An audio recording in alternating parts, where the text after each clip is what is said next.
বন্ধুরা, আজ আমি ঘি করেছি গরুর দুধ দিয়ে। প্রথমে বাটার করেছি, তারপরে সেটা জ্বালিয়ে ঘি করেছি। কীভাবে করেছি রেসিপিটা দেখবেন, চলেন। বন্ধুরা, আজ আমি আপনাদের কীভাবে বাড়িতে সহজেই বাটার ও ঘি তৈরি করা যায় সেটা দেখাবো। আমি 500 গ্রাম দুধ নিয়েছি। দুধটা রাত্রে জ্বালিয়ে ফ্রিজের মধ্যে রেখে দিয়েছি, বের করে নরমালভাবে ঠান্ডা করে নিয়েছি। এবার তৈরি করে দেখাবো। এরকম একটা কৌটা নিয়েছি। কৌটা এরকম খাসকাটা হতে হবে। প্লেন কৌটায়ও হয়, কিন্তু খাসকাটা হলে মাখনটা ভালো উঠবে। ওই জন্য কৌটা নিয়েছি একটা। আপনারা চাইলে বোতলেও তৈরি করে নিতে পারেন, কিন্তু বোতলে পরিষ্কার করা ঝামেলা। ওই জন্য এই কৌটায় সহজেই হাত দিয়ে পরিষ্কার করা যাবে। ওই জন্য আমি একটা কৌটা নিয়েছি।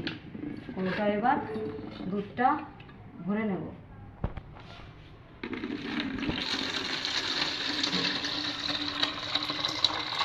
ফ্রিজে থেকে বের করে নরমালভাবে ঠান্ডা করে নিতে হবে। ঠান্ডা দুধে মাখন উঠবে না। কৌটার মুখ ভালো করে এঁটকে দিয়ে এটা এভাবে 5 মিনিট ঝাঁকিয়ে নিতে হবে। ভালোভাবে ঝাঁকালে 5 মিনিটে মাখন উঠে যাবে। ভালোভাবে ঝাঁকিয়ে নেব। এভাবে ঝাঁকিয়ে নিতে হবে। 5 মিনিট ঝাঁকালেই মাখন তৈরি হয়ে যাবে। বন্ধুরা দেখেন, আমার বুঝতে পারছেন না আপনারা হয়তো, এবার খুলে দেখাচ্ছি। দেখুন, মাখন বেরিয়ে গেছে। এবার ঢেলে দেবো দুধটা।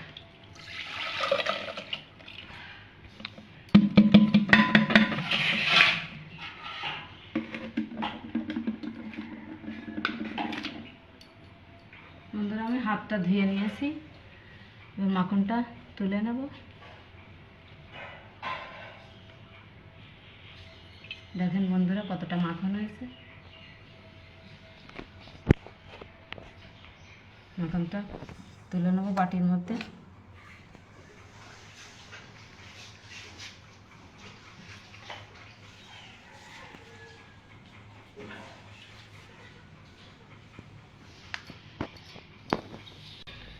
বন্ধুরা দেখেন, অনেকটা মাখন তুলে রেখেছি।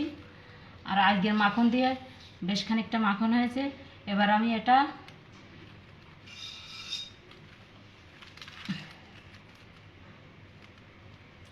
এবার বরফ জলে ধুয়ে নেব। ধুয়ে বাটার করে দেখাবো। আমি জল নিয়েছি গামলায়। এবার বরফ দিয়ে দেবো।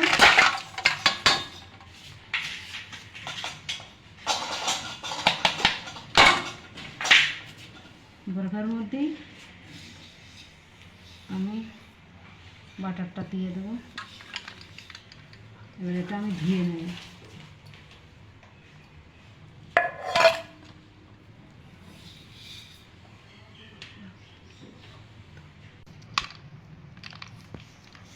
বন্ধুরা, এইভাবে ধুয়ে নিতে হবে মাখনটা ঠান্ডা জলে, বরফ জলে না হলে। এভাবে ধুয়ে, আপনারা যদি সরাসরি ঘি করতে চান তাহলে মাখনটা ধোয়ার দরকার নেই। দুধ থেকে মাখনটা বের করেই জ্বালিয়ে ঘি তৈরি করে নিতে পারেন।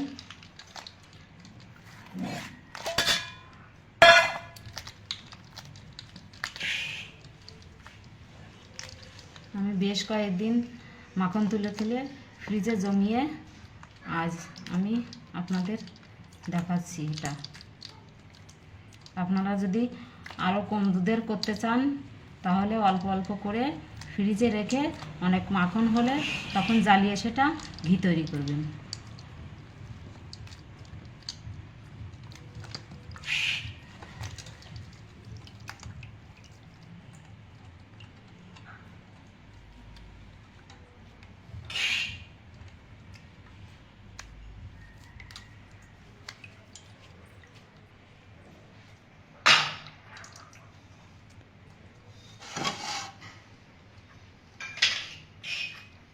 আমি একটা কৌটো নিয়েছি। কৌটা একটা কাগজ পেতে দিয়েছি, এর মধ্যে এবার মাখনটা দিয়ে দেব।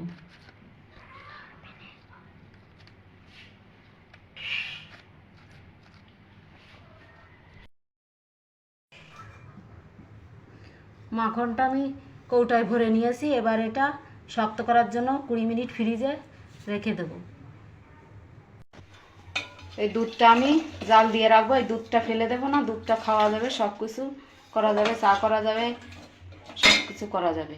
আর কৌটোটা এই দেখুন, বড় কৌটা নিলে এরকম হাত দিয়ে পরিষ্কার করে রেখে দেওয়া যাবে, পরেও মাখন তৈরি করা যাবে। এভাবে পরিষ্কার করে রেখে দেবো, পরে আবার এই কৌটায় মাখন তৈরি করব। ফ্রিজে 20 মিনিট রাখার পর এবার আমি এটা নিয়ে এসেছি, বের করে দেখাবো আপনাদের।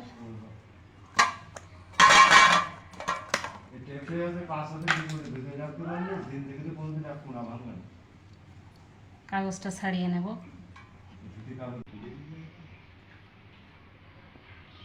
এবার মাখন হয়ে গেছে, কেটে দেখাবো আপনাদের।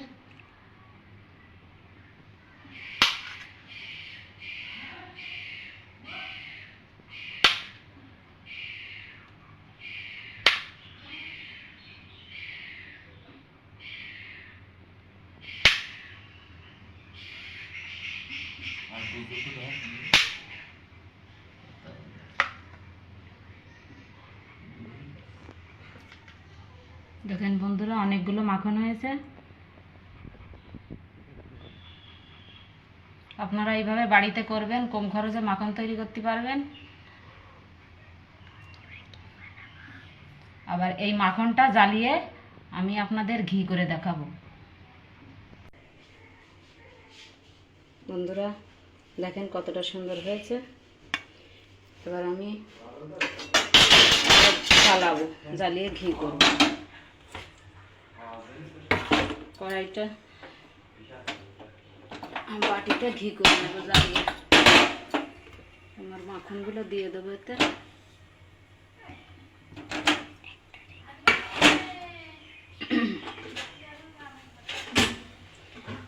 একটু মাখন রয়েছে, এটাও দিয়ে দেবো। তো ধরিনি, তাই এটা রেখে দিয়েছিলাম বাটিতে। এবার সবটা আমি জ্বালিয়ে নেব। চুলার আগুনটা লো ফ্লেমে দিয়ে জ্বালিয়ে নেব।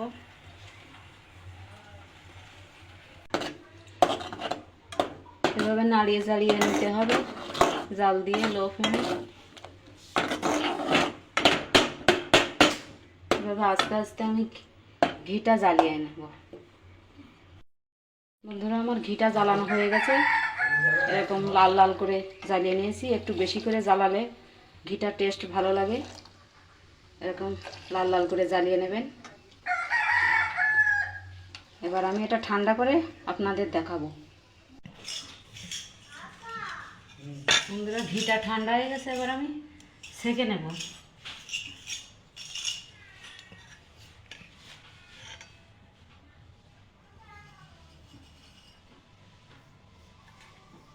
এই ন্যাকড়া দিয়ে সেঁকে নেব।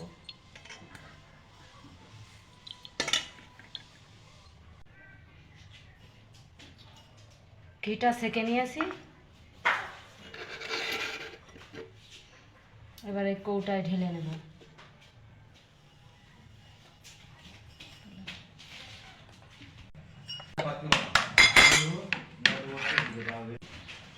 কৌটার মধ্যে ঘিটা ভরে নেব।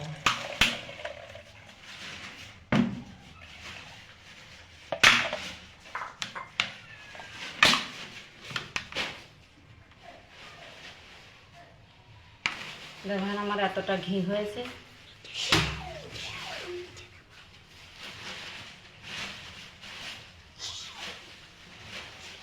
রেসিপিটা কেমন লাগলো? যদি ভালো লাগে লাইক কমেন্ট শেয়ার করবেন, আর আমার চ্যানেলটা অবশ্যই সাবস্ক্রাইব করবেন।